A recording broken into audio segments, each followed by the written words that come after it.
This is McCook's Misterville. It is an honor to have you here. Those kids were having fun throwing a rock into the water, making a big splash because it sends out ripples. And so I tell you this story about the ripples that happened from this story and the thoughts thereof. The gentleman got out of the Marines and he decided that he was going to settle in Omaha, Nebraska.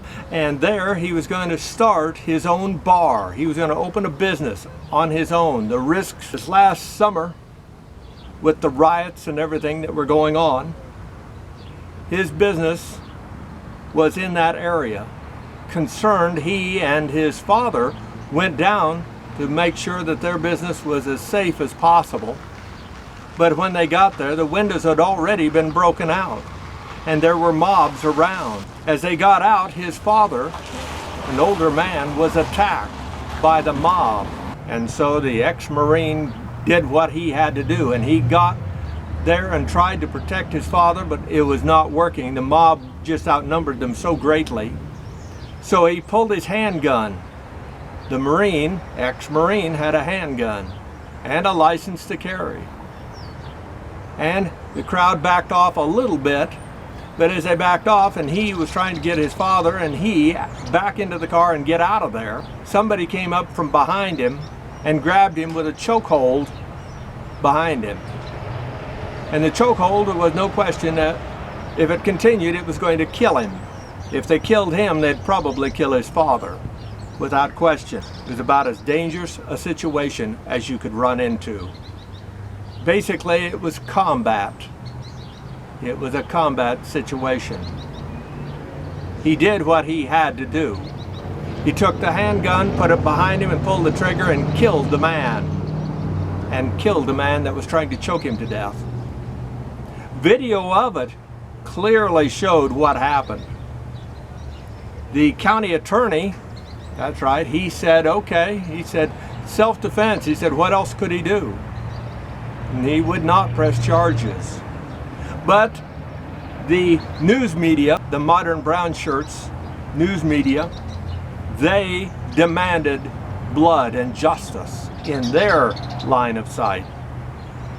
And so the county attorney then reversed himself and said, okay, we'll prosecute. And the guy could be looking at 20 years in prison, as much as 20 years.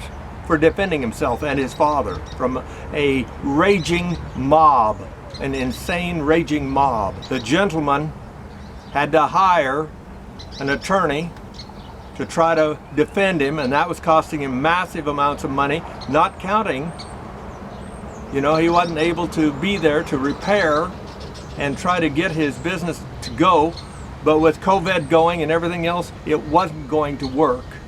It was not going to work. He lost his business, facing jail,